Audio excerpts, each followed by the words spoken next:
Hello there, it's the Star Wars guy coming at you with a quick video today. The latest episode from Season 2 of The Mandalorian was released mere hours ago, and I'm sharing some of my thoughts right now. This was the shortest episode of the season so far, but it certainly did not feel that way. Favreau and team managed to pack a ton of awesome stuff into these 33 minutes. First up is a touching scene between Grogu and Mando. We once again see Mando trying his best to train Grogu with his favorite ball. And this scene is going to set up what's to come later in the episode. Now, once on Tython, Mando can't figure out how to activate the Jedi ruins and is interrupted by, that's right, Slave 1. And we all know what that means. Boba Fett is on the scene.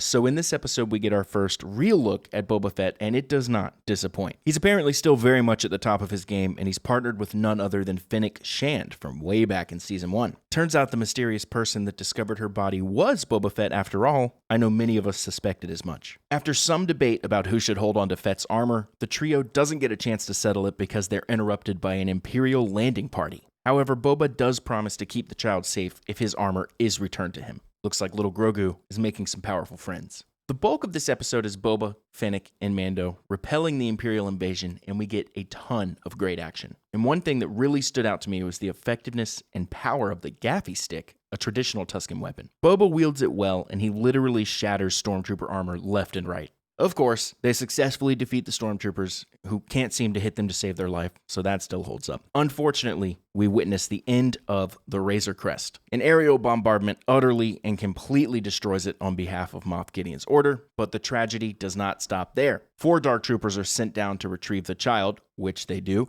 Mando can't quite get back in time, begging the question, why didn't he put his jetpack on after he knew they were in trouble? Anyway, we do get our first look at the Dark Troopers, and they look awesome, so I can't wait to see more of them throughout the rest of the season. And we leave this episode with a few cliffhangers that set up the final 2 episodes beautifully. First, Grogu is Gideon's captive and is going to be experimented on for his Force abilities. Boba and Fennec pledge to help bring the child back safely, as Boba now has his armor and intends to keep his promise. And after traveling back to Navarro to ask Cara Dune for help, we see Mayfeld will probably be returning before the end of Season 2. And finally, we suspect all this will culminate in some sort of epic confrontation between Gideon with the Darksaber and Mando with the Beskar staff. There is still so much to look forward to in the final 2 episodes of Season 2, and I, for one, cannot wait to see what happens next. Overall, this episode is one of my favorites so far, but I have a feeling the next 2 are going to be even better. Well, that's all for me today, short and sweet. What did you think of Season 2, Episode 6 of The Mandalorian? Let me know in the comments below. I'm the Star Wars guy. Please subscribe below for more content every single day. Do it. And I'll see you